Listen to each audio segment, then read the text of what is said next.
ચાલો તો આટલે 3 એકો 3 3 દુ 6 3 તાલી 9 3 ચોક 12 3 પચામ 15 3 છમ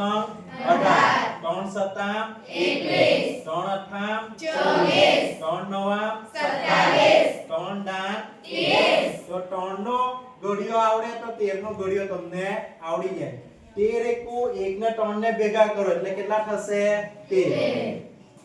તે જ રીતે 3 દુ 6 તો 13 દુ કેટલા થશે 2 ને 6 ને ભેગા કરો તો કેટલા થશે 26 તે જ રીતે 3 તાલી કેટલા થશે 9 તો 13 તાલી 3 ને 9 ને ભેગા કરો કેટલા થશે 39 તે જ રીતે 3 ચોક 12 તો 4 ને 1 કેટલા થશે 5 એટલે 13 ચોક કેટલા થશે 52 તે જ રીતે 3 પચામ કેટલા 15 તો 5 ને 1 ને ભેગા કરો તો 13 પંચા કેટલા થશે 65 તે જ રીતે 3 છમ કેટલા 18 તો 6 ને 1 ને ભેગા કરો 6 ને કેટલા થશે 7 એટલે 13 છમ કેટલા થશે 78 તે જ રીતે 3 સતામ કેટલા આવશે 21 તો 13 સતા કેટલા થશે 7 ને 2 ને ભેગા કરો કેટલા આવશે 91 તે જ રીતે 3 અઠામ કેટલા થશે 24 8 ને 2 ને ભેગા કરો 8 ને 2 કેટલા થશે 10 એટલે 13 અઠા કેટલા થશે 104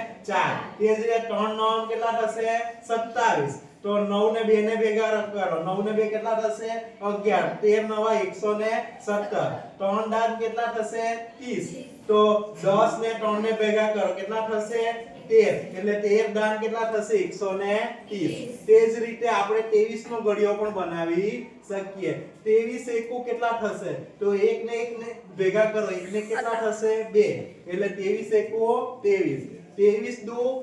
13 દુ 26 તો 23 દુ કેટલા થશે 2 ને 2 કેટલા થશે 4 એટલે 46 તે જ રીતે 13 તાલી 39 તો 3 ને 3 કેટલા થશે 6 એટલે 23 તાલી 69 તે જ રીતે 13 ચોક 52 તો 4 ને 5 કેટલા થશે 9 તો 23 ચોક કેટલા થશે 92 તે જ રીતે 13 પંચા 65 તો 5 ને 6 કેટલા થશે 11 એટલે 23 પંચા 115 તે જ રીતે 13 છમ 78 થાય તો 6 ને 7 કેટલા થશે 13 એટલે 23 છમ કેટલા થશે 138 તે જ રીતે 13 સતા 91 થાય તો 7 ને 9 કેટલા થશે 16 23 સતા 161 તે જ રીતે